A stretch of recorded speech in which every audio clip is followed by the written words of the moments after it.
우리가 인생을 살아가다 보면 누구에게 은혜를 받는 일이 있습니다. 참 고마움을 받는 일이 있는데 그 고마움이 결정적으로 자기가 잘못되는 부분을 만회해주고 또 어려운 구덩이에 벗어나도록 해주는 일이 생기거든요.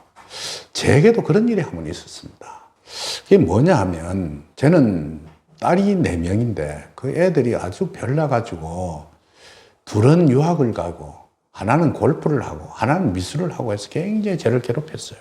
그러면 그렇다고 제가 잘 벌지도 못했는데 그러니까 내가 경제적으로 어려우면 조그마한 아파트 하나 가지고 있는 걸 한도대로 예를 들어서 융자를 받아가 애들을 공부시키는데 다 넣고 그랬거든요.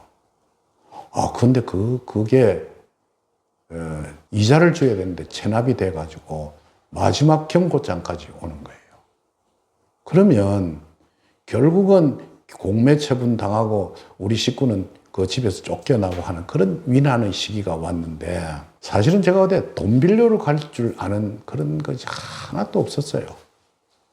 그러니까 집사람도 뭐 맹해가지고 그것도 자기 친정도 엄청 어렵게 사는 집이 돼서 말도 못 끄집어내고 내가 고민의 사이인데 어느 날 잠을 떡 자는데 제가 아주 그 고물 자동차를 몰고 이렇게 가더라고요.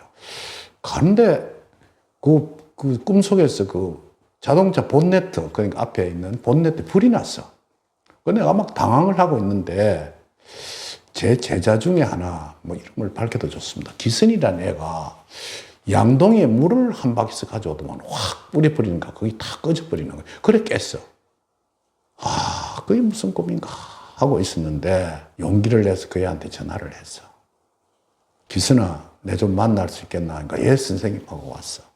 그래, 내가 참 어려운데 자네 돈이 좀 있으면 좀 빌려줄 수 있겠는가 하니까 얼마나 필요합니까? 이래서 그래서 이자를 갚아줄 수 있는 그걸 빌렸어요. 체납된 걸. 그래갖고 그럼 선생님 대본에 통장에 넣어주더라고.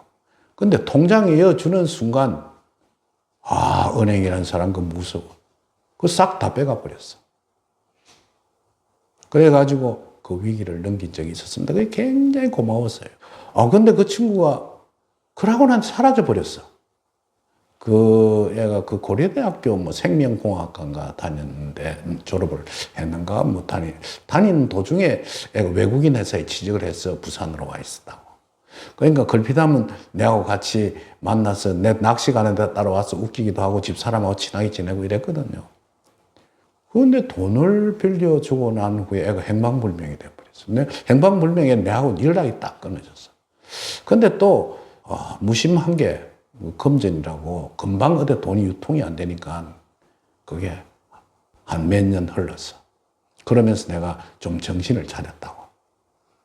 항상 마음속에 그거 처녀의 돈인데 그걸 갚아야 하는데 하는 생각을 가지고 있다가 내가 조금씩 돈을 모아가지고. 근데 내가 그때 얼마나 황망했으면 내게 돈을 얼마나 준지도 몰랐고 그 당시에 통장 내역수도 통장도 내가 어디로 갔는지 없어져 버리겠어.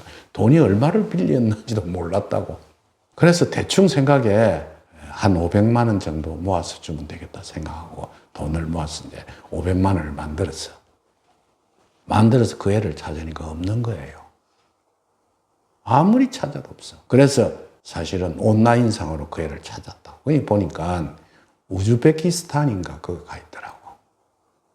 그 뭐하러 갔느냐? 그러니까 여행자예요. 얘가 참 좋아하는 게.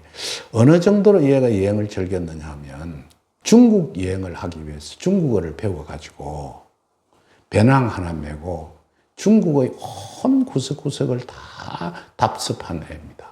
처녀애가. 그래서 배낭을 메고 그 동네에 가서 중국인들하고 같이 어울려서 밥도 먹고 잠도 하룻밤 자고 그 다음에 버스를 타고 다음으로 그래서 내몽골, 네팔까지도 갔다 온 그런 애입니다.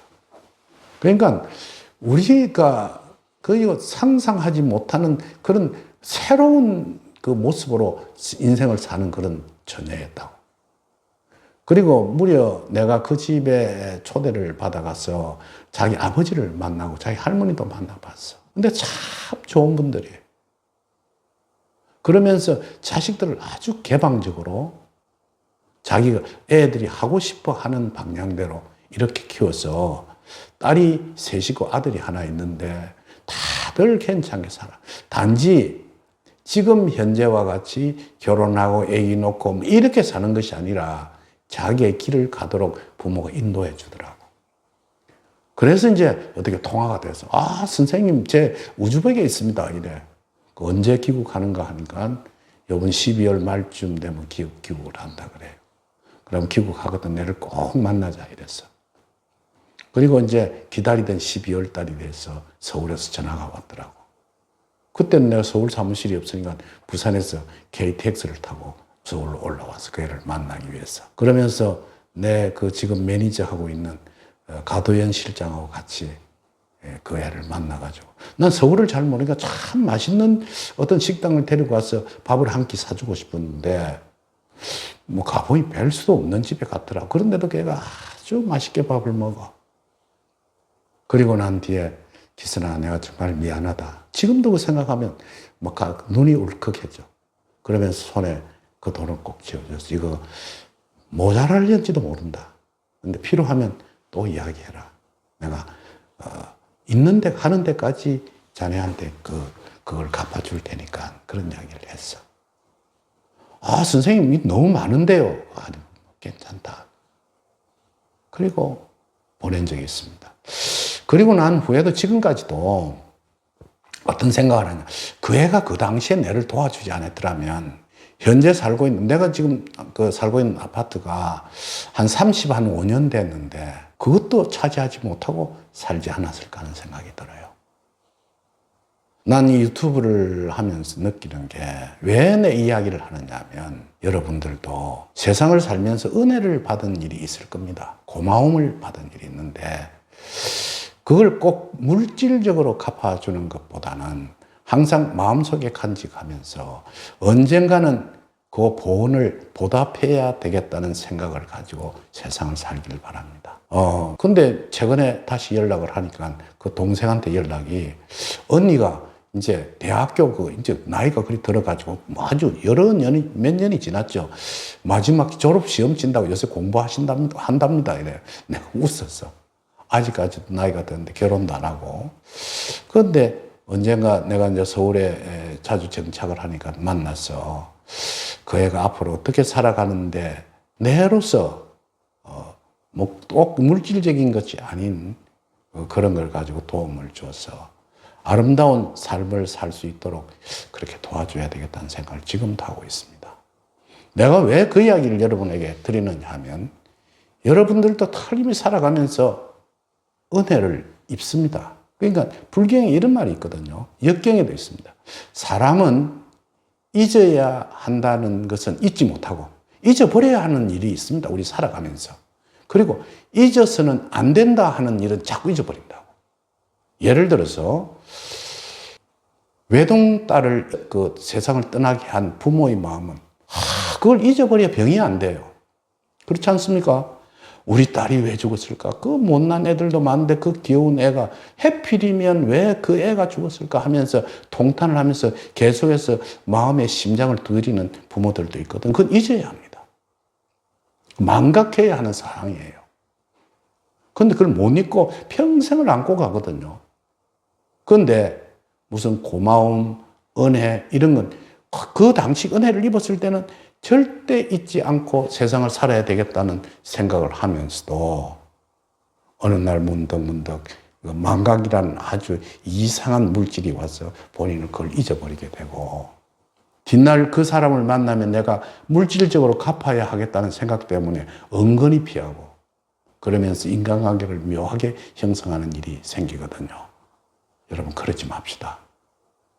돈이 없으면 따뜻한 마음으로 가슴으로 가지고 그 사람을 맞이해도 되거든요. 제가 흔히들 부채 관계가 있어서 제가 상담하는 사람이 있는데 내가 돈을 빌려주거나 뭘 준 사람이 뭐 채무 관계가 있을 때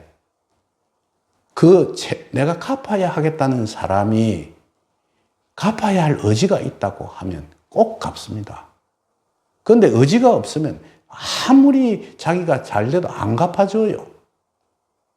그렇듯이 우리의 어떤 생활이, 우리가 인생이 시간과의 싸움이거든요. 이제 얼마 안 남았다고 해요.